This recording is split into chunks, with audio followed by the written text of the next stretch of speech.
श्रुति tutorial में आप सभी का स्वागत है। जैसा कि अन्य सब्जेक्ट मैथमेटिक्स, साइंस, हिंदी के बाद मैं आज सोशल साइंस का जेक मॉडल क्वेश्चन आंसर सेट बना करके आप सभी के बीच में उपस्थित हूँ। मैं अभी आप सभी को बताने जा रहा हूँ, ठीक है। आप लोग ध्यान दीजिए और ये मैट्रिक में आपका बहुत हेल्प सिद्ध होगा। इसमें से अच्छा खासा क्वेश्चन लड़ेगा। आप सभी इस वीडियो को देख करके और एग्ज़ाम जाइए, आपका बहुत लाभ होगा। आप इसको अच्छा तरह से देखिए, पढ़िए और अध्ययन करके और अपने दिमाग में रखिए इसको, ठीक है। ये देखिए मॉडल सेट कितना का है। मॉडल सेट है 2025 के लिए, ठीक ना। आप लोग देखिए, परीक्षार्थी यथासंभव अपने शब्दों में उत्तर दें। जो भी आपको समझ में आता है, जो आप जान रहे हैं, उसको अपने शब्दों में उत्तर दें तो बेहतर होगा। इसमें क्या है, सभी प्रश्न अनिवार्य हैं। कुल प्रश्नों की संख्या 52 है। प्रश्न 1 से 30 तक बहुविकल्पीय प्रश्न है। प्रत्येक प्रश्न के 4 विकल्प दिए गए हैं। सभी विकल्प का चयन कीजिए। प्रत्येक प्रश्न के लिए 1 अंक निर्धारित दिया गया है, ठीक है। प्रश्न संख्या 31 से 38 तक अति लघु स्तरीय प्रश्न है, जिसमें से किन्हीं 6 प्रश्नों का उत्तर देना अनिवार्य है। प्रत्येक प्रश्न का मान 2 अंक का निर्धारित है। जैसा कि पहले भी दिया गया था, इसको ध्यान दीजिए।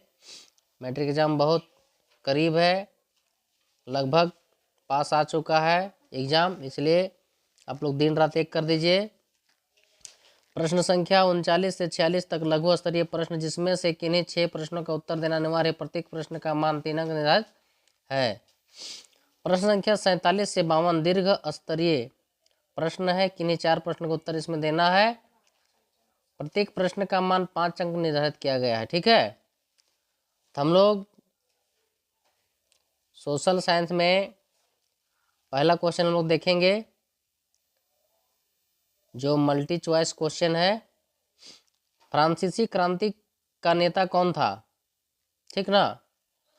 तो ऑप्शन में है नेपोलियन बोनापार्ट, नेक्स्ट ऑप्शन में है मैक्स मिलियन रॉबेस्पियर, फिर है लुई 16वां, फिर है जॉर्ज डेंटन। तो कौन होगा, नेपोलियन बोनापार्ट, ठीक है। इसी तरह से हम लोग आगे देखेंगे, क्या है फ्रांसीसी क्रांति की मुख्य विशेषता क्या थी।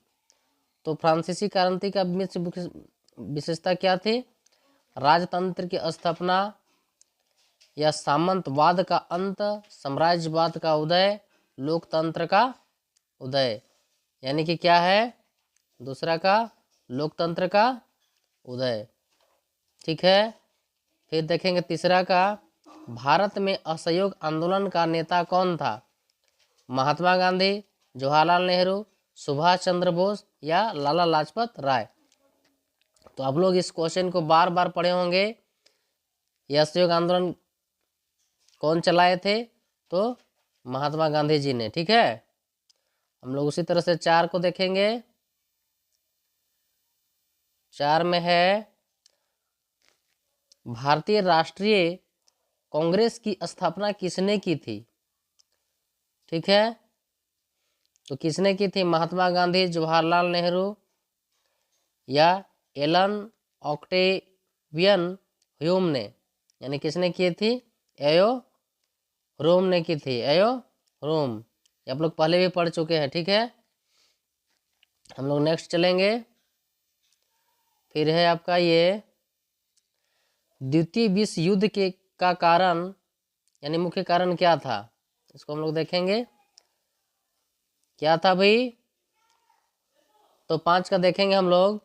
नाजी जर्मनी का उदय, जर्मनी द्वारा पोलैंड का आक्रमण, फिर है ब्रिटेन और फ्रांस द्वारा अपनाई गई समझौतावादी नीति या जापान का पर्ल हार्बर पर हमला, यानी कि जर्मनी द्वारा पोलैंड पर आक्रमण। ठीक है, पांचवा का। फिर छठा देखेंगे, भारतीय उद्यमी जिसने पहली भारतीय जूट मिल स्थापित की थी, तो किसने की थी भाई? द्वारका नाथ टैगोर, राजा राम मोहन राय, दादा भाई नौरोजी या जमशेद जी टाटा। तो किसने की थी? द्वारका नाथ टैगोर। ठीक है, तरह से हम लोग आगे चलते हैं। तो देखिए नंबर 7 का, यानी भाप इंजन का विकास करने वाले ब्रिटिश आविष्कारक कौन थे? इसको हम लोग देखेंगे। तो ये तो पता है, आप लोग पढ़ चुके होंगे कुछ कुछ बच्चे लोग। क्या है? जेम्स वाट ने। ठीक है, फिर हम लोग आगे चलेंगे 8 वाला में। मुद्रण तकनीक सबसे पहले कहाँ विकसित हुई? तो मुद्रण संस्कृति सबसे पहले कहाँ विकसित हुई? भारत, चीन, फ्रांस, यूरोप। कहाँ विकसित हुई? तो चीन में विकसित हुई। ठीक ना। फिर आगे चलेंगे, गीत गोविंद की रचना किसने की थी? गीत गोविंद की रचना किसने की थी? जयदेव। नंबर बी, राजा राम मोहन राय, या फिर शिवानी या विवेकानंद, किसने की थी? जयदेव ने। नंबर ए वाला। ठीक है, फिर चलेंगे 10 का, महात्मा गांधी ने किस पत्रिका का संपादन किया था? ये तो लगभग लगभग मालूम होना चाहिए। किसने? तो यंग इंडिया ने। किसमें किए थे? यंग इंडिया में।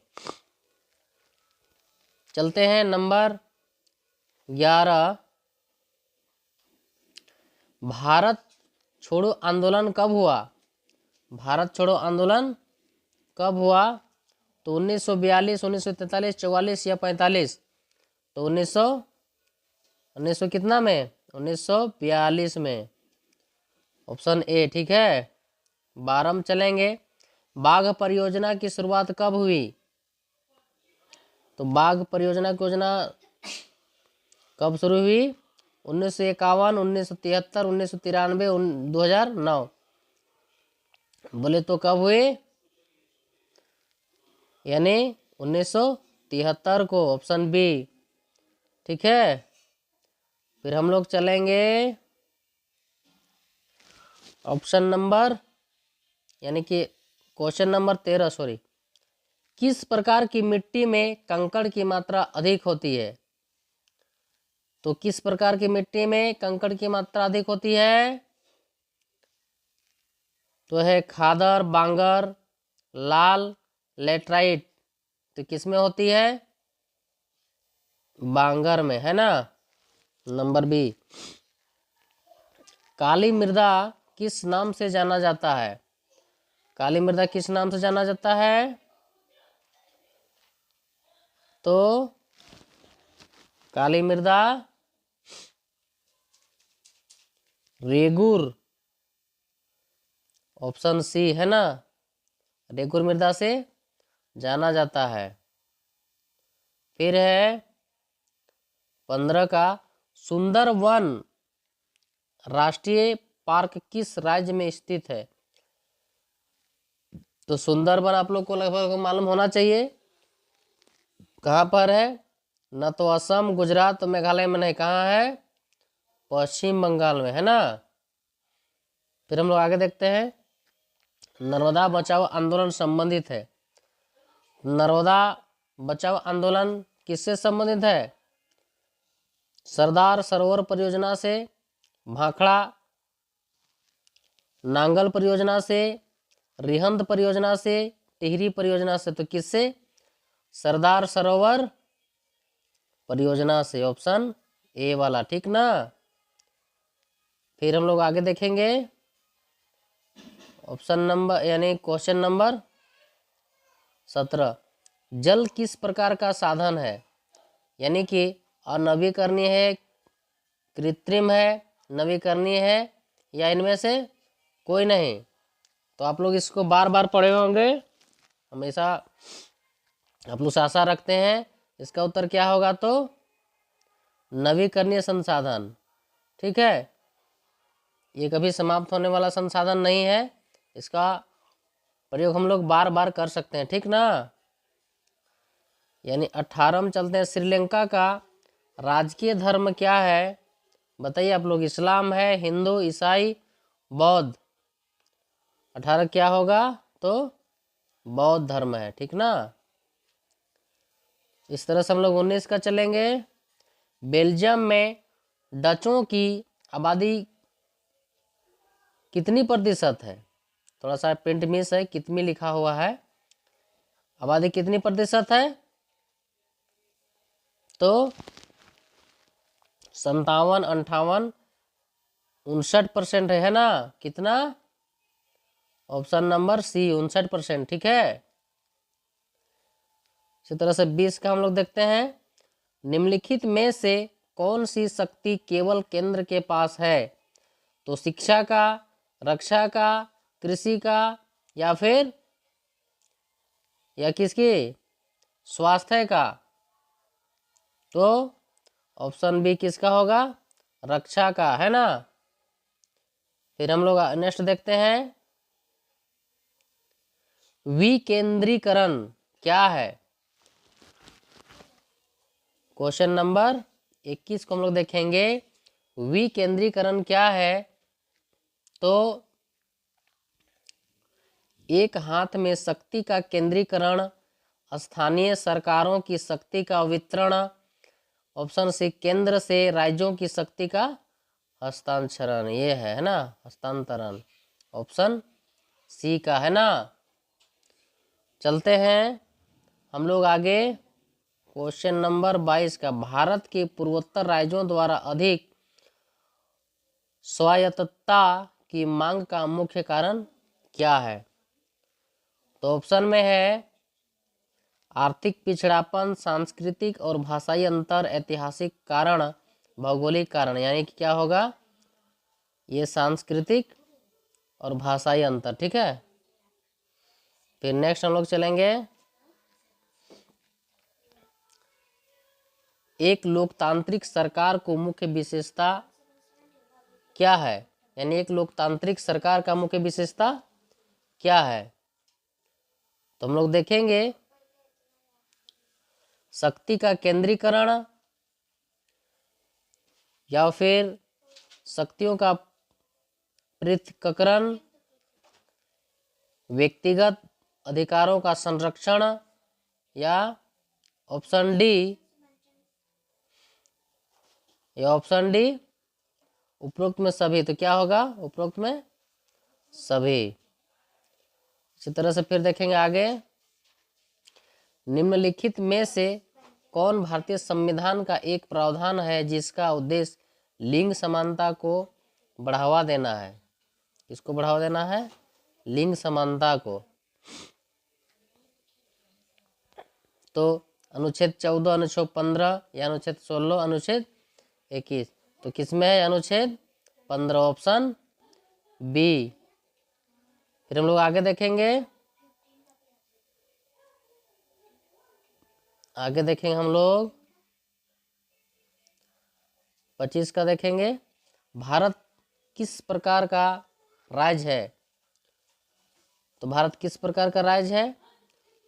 सम प्रभुत्व और लोकतांत्रिक, या धर्मनिरपेक्ष और संघीय, या संप्रभुत्व, लोकतांत्रिक, धर्मनिरपेक्ष, संघीय। यानी ये सभी। ठीक है, नंबर सी का।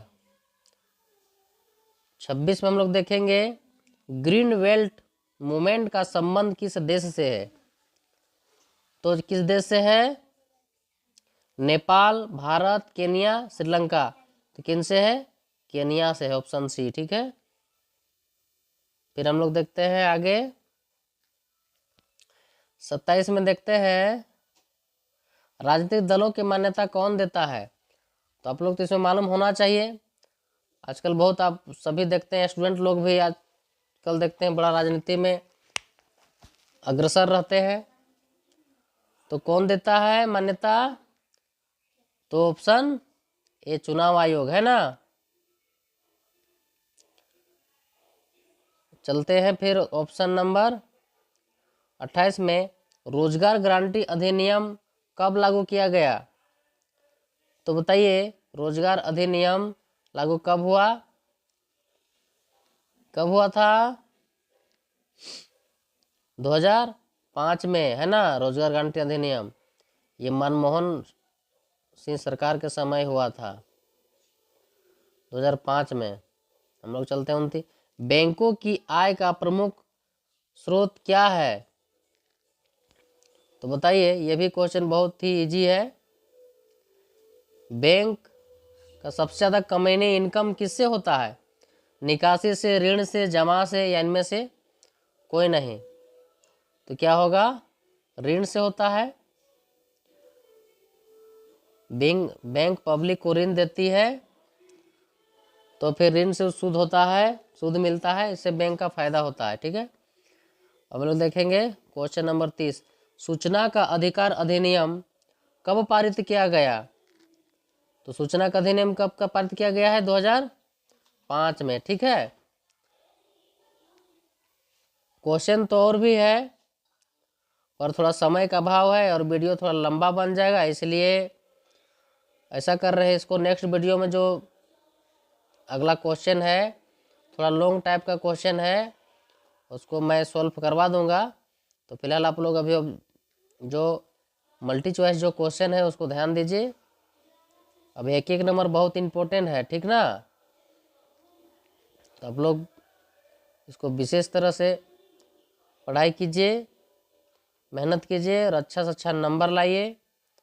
हमें ऐसा विश्वास है कि आप सभी का नंबर अच्छा आएगा, मैट्रिक में अच्छा रिजल्ट आएगा।